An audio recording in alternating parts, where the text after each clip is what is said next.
অবশেষে 2,25,00,000 টাকা খরচ করে পাকা সেতু তৈরি করার কাজ শুরু হলো মেখলিগঞ্জ মহকুমার হলদিবাড়ি ব্লকের পার মেখলিগঞ্জ গ্রাম পঞ্চায়েত এলাকায়। রবিবারে সেতু শিলান্যাস করেন এলাকার বিধায়ক পরেশচন্দ্র অধিকারী। জানা গেছে, এই নদীর ওপরে পুরাতন একটি সেতু ছিল, কিন্তু দীর্ঘদিন থেকে বেহাল হয়ে থাকার কারণে সেতুর ওপর দিয়ে চলাচল করা বন্ধ হয়ে গেছিল।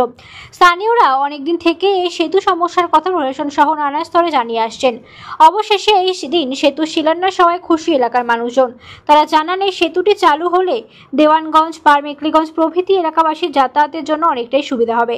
তারা সহজেই জয়ী সেতুতে উঠতে পারবেন। এতে খুব তাড়াতাড়ি এবং সহজেই জয়ী সেতু পেরিয়ে মহকুমার শহর মেখলিগঞ্জের সাথে যোগাযোগ করতে পারবেন, কারণ এই এলাকার অনেক মানুষকে নানা কারণে মহকুমার শহরে যেতে হচ্ছে। স্থানীয়রা তাই দ্রুত সেতুর কাজ সম্পন্ন করার দাবি করেছেন। বর্ষাকাল শুরু হলেই কাজ করতে সমস্যা হতে পারে, তাই আসন্ন বর্ষার আগেই পাকা সেতু চান রতন রায়, পরিমল বর্মনের মতো সংলগ্ন এলাকার মানুষজন। বিধায়ক জানান, এই সেতুর জন্য পরিকল্পনা তৈরি করে উত্তরবঙ্গ উন্নয়ন দপ্তরে পাঠানো হয়েছে। অবশেষে এদিন সেতুর শিলান্যাস করে সেতুর কাজ শুরু হলো। কাজটি যথাসময়ে শেষ হবে বলেও আশা রাখছি।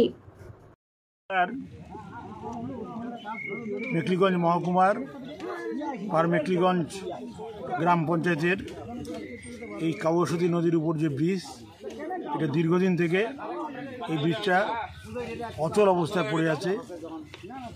অনেক দিন ধরে আমরা চেষ্টা করে যাচ্ছি যে এই ব্রিজটা ঠিক করার জন্য, কিন্তু এই ব্রিজটা করতে গেলে যে ইঞ্জিনিয়াররা যাদের দরকার তারা এই ব্রিজটা করতে অনীহা প্রকাশ করেন।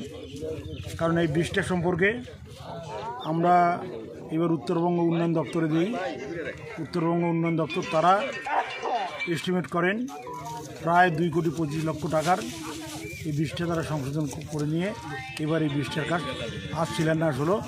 শুভারম্ভ আজই থেকে শুরু হবে।